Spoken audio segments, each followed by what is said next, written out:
ஆன்மீக அன்பர்கள் அனைவருக்கும் வணக்கம். இன்றைய நாள் இனிமையான நாளாக தொடர துலாம் ராசி அன்பர்கள் உங்களுக்கு நாங்கள் வாழ்த்துக்களை முதலில் சொல்லிக் கொள்கிறோம்.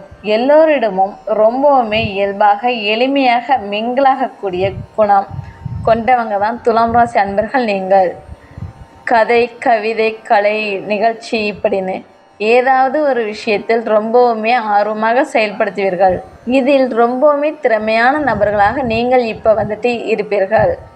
வாழ்க்கையில் ஒவ்வொரு நிமிடத்தையும் அனுபவித்து வாழ்வதில் ஆர்வம் உள்ள நபர்கள் தான் துலாம் ராசி அன்பர்கள். நீங்கள் துலாம் ராசி, இதன் ராசி அதிபதி சுக்கிர பகவான். இந்த ராசியில் சித்திரை, சுவாதி, விசாகம் இந்த 3 நட்சத்திரங்களும் இருக்கு. உங்களுக்கு இந்த ஆடி மாதம் எப்படிப்பட்ட ஒரு மாதமாக அமைந்திருக்கு? இந்த ஆடி அமாவாசைக்கு பிறகு உங்களுடைய வாழ்க்கையில் ஏற்படும் மாற்றங்களும் தாக்கங்களும் என்ன? இது பற்றின முழுமையான தகவலையும் தான் உங்களுக்காக இந்த பதிவில் நாங்கள் சொல்லியிருக்கோம். இந்த பதிவு நீங்கள் பயன்பெறும் வகையில் இருக்கும். அதனால் ஸ்கிப் பண்ணாமல் முழுமையாக பாருங்கள். இப்போ தான் முதல் முறையாக நம்மளோட சேனலை பார்க்கிறீர்கள் அப்படின்னா மறக்காமல் நம்மளோட சேனலை சப்ஸ்கிரைப் செய்து வைத்துக்கொள்ளுங்கள்.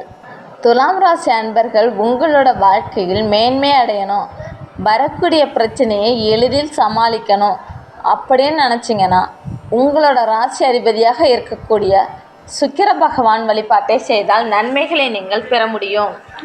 நவக்கிரகத்தில் இருக்கும் சுக்கிர பகவானுக்கு நெய் தீபம் ஏற்றி வழிபாடு செய்தீர்கள் என்றால் நன்மைகளை பெற முடியும். சுக்கிர பகவானின் அருளை பெறணும் அப்படின்னு வெள்ளிக்கிழமையில் நீங்கள் மகாலட்சுமி அன்னையின் வழிபாடு செய்வது மிகவுமே சிறப்பு.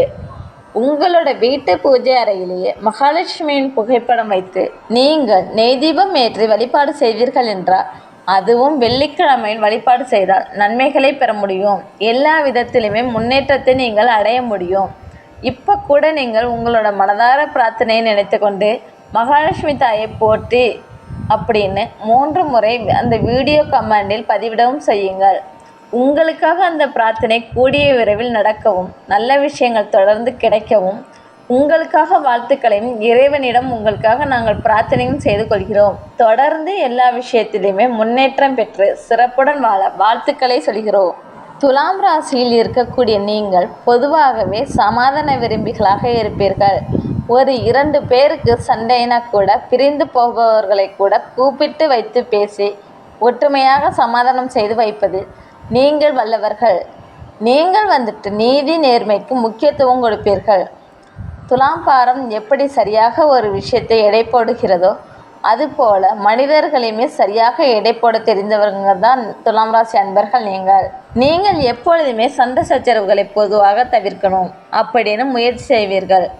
பிரச்சனையை செய்தாலும் கூட அது அமைதியான வழியில் அந்த பிரச்சனைக்கான தீர்வை விரும்பக்கூடியவங்க தான் துலாம் ராசி அன்பர்கள். நீங்கள் பொதுவாகவே எந்த ஒரு விஷயத்திலும் உங்களோட கருத்தை சொல்ல தயங்க மாட்டீர்கள். உங்களோட கருத்தை சொன்னால் தெளிவாகவும் அழகாகவும் அதை வெளிப்படுத்துவீர்கள். எதிரில் கேட்பவர்களை இது சரி அப்படின்னு ஒத்துக்கொள்ளக்கூடிய அளவுக்கு சரியாக அந்த விஷயத்தை வெளிப்படுத்த தெரிந்தவங்க தான் நீங்கள். மற்ற எல்லோர்கிட்டையுமே எளிதில் பழகக்கூடியவங்க. உங்களுக்கு நட்பு வட்டாரம் பெரிய அளவில் இருக்கும். பொதுவாக நீங்கள் கொஞ்சம் அமைதியான சுபாவம் கொண்டவங்க. கோபத்தை அவ்வளவு சீக்கிரம் வெளிப்படுத்த மாட்டீர்கள். அப்படி கோபம் வந்துவிட்டது என்று வைத்துக்கொள்ளுங்களேன். கோபம் எப்படி என்றால் உங்களிடம் சண்டை போட்டவங்க ஏண்டா இவங்க கிட்ட பிரச்சனை பண்ணணும் அப்படின்னு பயந்து ஓடுற அளவுக்கு இருக்கும். கோபம் இருக்கிற இடத்தில் தான் குணம் இருக்குது அப்படின்னு சொல்வாங்க இல்லையா? அதற்கு ஒரு சிறந்த உதாரணம், எடுத்துக்காட்டு துலாம் ராசி அன்பர்கள் நீங்கள் தான்.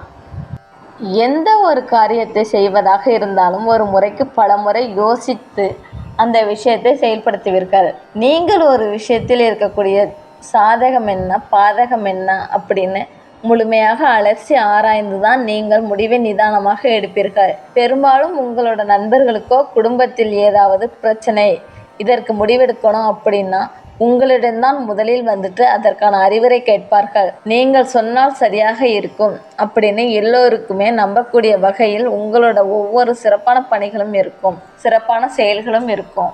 இப்படிப்பட்ட துலாம் ராசி அன்பர்களுக்கு இந்த ஆடி மாதம் எப்படி அமைந்திருக்கு? கிரக நிலைகள் எல்லாம் அப்பப்போ மாறும் இல்லையா?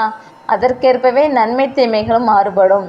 அந்த வகையில் எந்த கிரகம் எப்படி மாறுது, அதனால் என்ன விஷயங்கள் உங்களோட வாழ்க்கையில் நடக்கும் என்பதை பார்க்கலாம். துலாம் ராசி அன்பர்களை பொறுத்த வரைக்கும் ஆடி மாதத்தோட கிரக நிலைகளை ஆராய்ந்து பார்க்கும் பொழுது இந்த மாத தொடக்கத்திலே உங்களோட ராசிநாதன் சுக்கிர பகவான் இருக்கிறார் இல்லையா? அவர் அஷ்டமத்தில் பலம் பெற்று சஞ்சாரம் செய்கிறார். அதே சமயம் குரு பகவானோட பார்வையுமே உங்களோட ராசியில் பதியுது. இதனால் என்ன நடக்கும் அப்படின்னு நீங்கள் கேட்கிறீர்களா? இந்த நிகழ்வு நீங்கள் இந்த மாதம் உங்களுடைய பொருளாதார நிலையில் நல்ல ஒரு உயர்வை பெறக்கூடிய அமைப்பை கொடுக்கும். இந்த சமயம் நீங்கள் செய்யும் புது முயற்சிகளுமே வெற்றி வாய்ப்பை உண்டாக்கி கொடுக்கும். இந்த மாதம் நீங்கள் உங்களோட மனதிற்கு பிடித்த ஆலயம் சென்று வரக்கூடிய யோகம் இருக்கு. அதுவும் அருள் தரும் ஆலயங்களுக்கு செல்லக்கூடிய ஆன்மீக பயணம் உண்டாகும். அந்த வாய்ப்பு கிடைச்சிச்சுன்னா அதை தவற விடாதீர்கள். சரியாக பயன்படுத்தி கொள்ளுங்கள். அதுவும் அருள் தரும் ஆலயங்களுக்கு செல்லக்கூடிய ஆன்மீக பயணம் உண்டாகும். அந்த வாய்ப்பு கிடைச்சிச்சுன்னா அதை தவற விடாதீர்கள். சரியாக பயன்படுத்தி கொள்ளுங்கள். குரு பகவானோட சுப பார்வையா சுபகாரியம், அதாவது கல்யாணம், நிச்சயார்த்தம் போன்ற சுபகாரியங்கள் நடைபெறுவதில் இருந்த தடைகள் விலகும். சுபகாரியம் நடக்கும். பஞ்சமஸ்தானத்தில் சனி பகவான் வக்ரம் பெற்று இருப்பதால் உங்களுடைய பிள்ளைகளை உங்களுடைய மேற்பார்வையில் வைத்துக்கொள்வது நல்லது. வாரிசுகளால் வாட்டங்களும் விரயங்களும் வரும் நேரம் என்பதனால அவங்க என்ன பண்ணுகிறார்கள், ஏது பண்ணுகிறார்கள் என்று கொஞ்சம் ஒரு கண் அவர்கள் மேல் வைத்துக்கொள்ளுங்கள். 10ஆம் தேதி மிதுன ராசிக்கு சுக்கிரன் செல்லும் பொழுது இந்த துலாம் ராசிக்கு அஷ்டமாதிபதியாக விளங்கக்கூடிய சுக்கிரன் அவரோட பாகிஸ்தானத்திற்கு வரக்கூடிய நேரம் நல்ல நேரம். தொழில் உத்தியோகத்தில் நல்ல முன்னேற்றம் வரும். துணிவும் தன்னம்பிக்கையும் அதிகரித்து காணப்படும். நீங்கள் எடுத்த முயற்சிகள் எல்லாத்திலுமே வெற்றி வாய்ப்பு கிடைக்கும். ஆரோக்கியம் சீராக இருக்கும். பயணங்களால் பலன் உண்டாகும். உத்தியோகத்தில் உள்ளவங்க வெளிநாடு செல்வது சம்பந்தமாகவோ அல்லது வெளி மாநிலம் செல்வது சம்பந்தமாகவோ நீங்கள் இப்போ முயற்சி எடுத்தீர்கள் என்றால் அதில் வெற்றி பெறும் யோகம் உண்டாகும். முன்னேற்ற பாதையில் ஏற்பட்ட குறுக்கீடுகள் இந்த மாதம் உங்களை விட்டு நீங்குதுன்னு கூட சொல்லலாம். வீட்டுக்கு தேவையான விலை உயர்ந்த பொருட்களை வாங்குவதில் ஆர்வம் காட்ட போறீர்கள். கன்னி ராசியில் செவ்வாய் பகவான் வரும் பொழுது, அதாவது 13ஆம் தேதி இந்த நிகழ்வு வரும். கன்னி ராசிக்கு செவ்வாய் செல்லும் பொழுது கன்னி செவ்வாய் கடலும் வற்றம் அப்படின்னு ஒரு பழமொழி இருக்கு. அது தனாதிபதியான செவ்வாய் விரயஸ்தானத்திற்கு வருவதனால அதிகமான விரயங்கள் ஏற்படும் நேரம் அமையும்.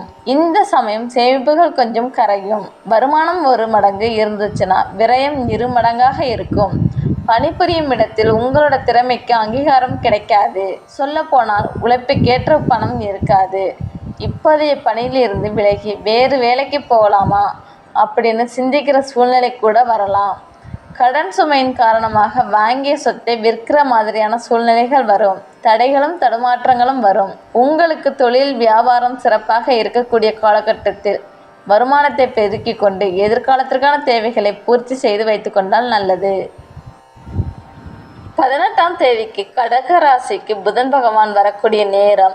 உங்கள் ராசிக்கு 9, 12 ஆகிய இடங்களுக்கு அதிபதி தான் இந்த புதன். அவர் தொழில் ஸ்தானத்தில் சூரிய பகவானோட இணைந்து இருப்பார். இந்த சமயம் யோகம்னு கூட சொல்லலாம். இதற்கு முன்னாடி ஏற்பட்ட தடைகள் தாமதங்கள் நீங்கி தொழில் மற்றும் வியாபாரத்தில் இருந்த மந்தமான நிலை மாறும். வரக்கூடிய பிரச்சனையை கண்டு நீங்கள் பயப்பட தேவையில்லை. ஏன்னா உத்தியோகத்தில் உள்ளவர்களோட ஆலோசனை உயர் அதிகாரிகள் உங்களுக்கு சிறப்பான ஒத்துழைப்பு தருவார்கள். வீடு மாற்றம், இடமாற்றம் வெகு விரைவில் கிடைக்கும். அரசியல் மற்றும் பொது வாழ்க்கையில் உள்ளவர்களுக்கு நல்ல பொறுப்புகள் சேரும். அரசாங்க வேலைக்கு விண்ணப்பம் செய்தவர்களுக்கு அதற்கான வாய்ப்புகள் கைகூடும். நீண்ட தூரத்தில் இருந்து வரும் அழைப்பு உங்களுக்கு சாதகமான பலனை கொடுக்கும். பொது வாழ்க்கையில் உள்ளவர்களுக்கு மதிப்பும் மரியாதையும் உயரும். தொழில் மற்றும் வியாபாரம் செய்பவர்களுக்கு மாதத்தின் பிற்பகுதியில் மகிழ்ச்சிகள் அதிகரிக்கும். உத்தியோகத்தில் உள்ளவர்களுக்கு எதிர்பார்த்த இடமாற்றம் வரும். நட்பால் நன்மைகள் கிடைக்கும். மாணவ மாணவிகளுக்கு படிப்பு விஷயத்தில் கொஞ்சம் கவனம் செலுத்தினால் நல்லது.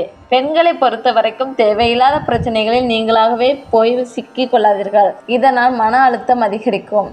உங்களோட பணிகளை நீங்கள் தினமும் எப்படி செய்கிறீர்களோ அப்படி செய்யுங்கள். மற்றவர்களோட பிரச்சனைக்கு தீர்வு சொல்கிறேன் என்று போய் நீங்களாகவே எந்த ஒரு விஷயத்திலும் பிரச்சனையிலும் சிக்கிக்கொள்ளாதீர்கள். இந்த துலாம் ராசி அன்பர்களுக்கு இந்த மாதம் கிரக நிலைகள் பெரும்பாலும் சாதகமான வாய்ப்புகளை கொடுக்குது.